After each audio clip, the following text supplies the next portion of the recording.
مسلمانوں پہ ظلم ہوا، فلسطین میں آگ لگی اور پورے فلسطین کی گلیاں خون سے بھر گئیں، ایک دن کے اندر 70,000 مسلمان قتل ہوا۔ گھوڑوں سے سڑکوں پہ چلا نہیں جاتا تھا، گھوڑے پھسلتے تھے، اتنا خون تھا، اور کچی سڑکیں تھی، اتنا خون تھا، پہلے کچی زمین نے خون پیا، پھر خون اس سے باہر آیا، پھر بھی اتنا سخت 70,000 آدمی قتل ہوا۔ صلاح الدین ایوبی کون تھے؟ میرے غوث اعظم جیلانی کے مدرسے کے طالب علم تھے۔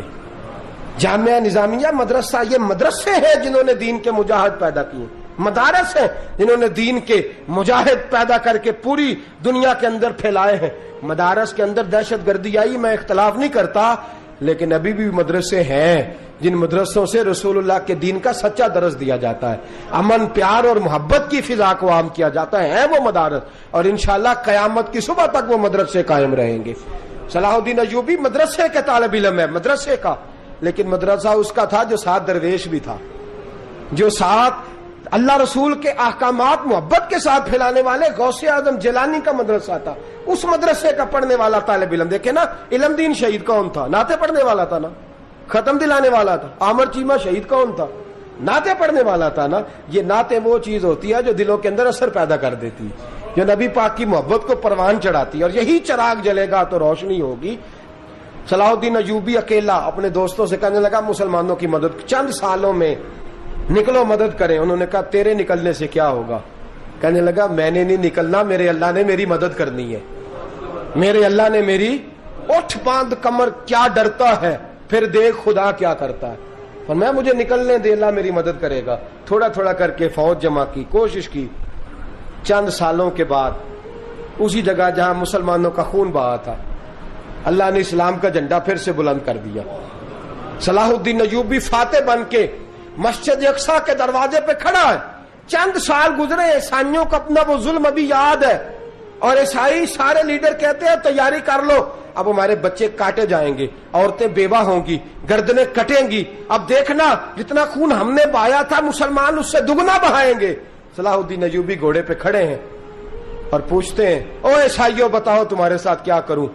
گردنیں جھک گئیں، جواب کوئی بھی نہیں۔ کہا تم نے 70,000 مسلمان ایک دن میں مارا تھا، بولو تمہارے ساتھ کیا کروں؟ تم نے ایک دن میں مسلمان یوں کاٹے جیسے گاجر مولی کاٹی جاتی ہے، بولو کیا کروں؟ عیسائی کہنے لگے ہمیں اپنے ظلم یاد ہیں، تشدد یاد ہے، بربریت یاد ہے، تو بہتر جانتا ہے تو نے کیا کرنا ہے۔ صلاح الدین ایوبی گھوڑے پہ فاتح کھڑا ہے، آنکھوں میں آنسو آئے، تڑپ کے رویا، کہنے لگا میں تمہارے ساتھ وہی سلوک کروں گا جو میرے مصطفیٰ نے قریش مکہ کے ساتھ فرمایا تھا، لا تصریب علیکم، جاؤ تم پر کوئی زیادتی نہیں، جاؤ تم آزاد ہو۔ اس نے کہا تو کر کیا رہا ہے؟ کہنے لگا میں کیا کروں، میں اس محمد کا ماننے والا ہوں جس نے معاف کرنا سکھایا ہے صلی اللہ علیہ وسلم، میرے پیروں میں زنجیر ہے رسول اللہ کی غلامی کی، جاؤ تم آزاد ہو۔ اس نے کہا تم آزاد ہو، لوگوں نے کلمہ پڑھنا شروع کر دیا، اشہد ان لا الہ الا اللہ واشہد ان محمدن عبدہ۔ سارے قبیلے کے کچھ نہ کچھ لوگ مسلمان، ایک قبیلہ رہ گیا مسلمان ہی نہیں ہوتا۔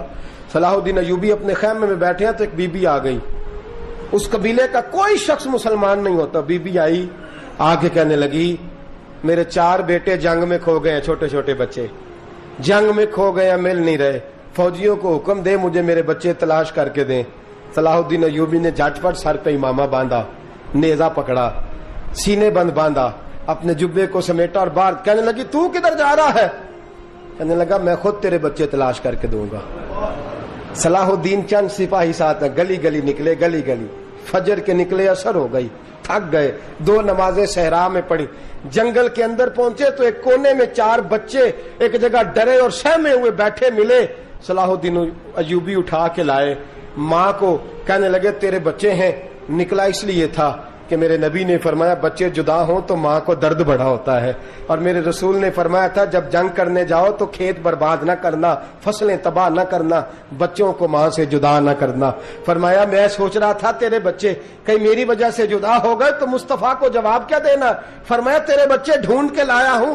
بچے ماں کے پاس آنے لگے تو ماں نے بڑے بیٹے کے منہ پہ تھپڑ مارا، کہتا اماں کیا ہوا؟ کہنے لگی تو نے سنا نہیں کہ دشمن کے بچوں کی اتنی حفاظت کرتا ہے، میرے پاس نہ، جا اس کے قدموں میں بیٹھ جا. جس نبی کے غلام اتنے سچے ہیں وہ نبی کتنا سچا ہوگا, جس نبی کے نوکر اتنے کھڑے ہیں وہ نبی کتنا کھڑا ہوگا. جا کے کلمہ پڑھ لے میرے دوست. یہ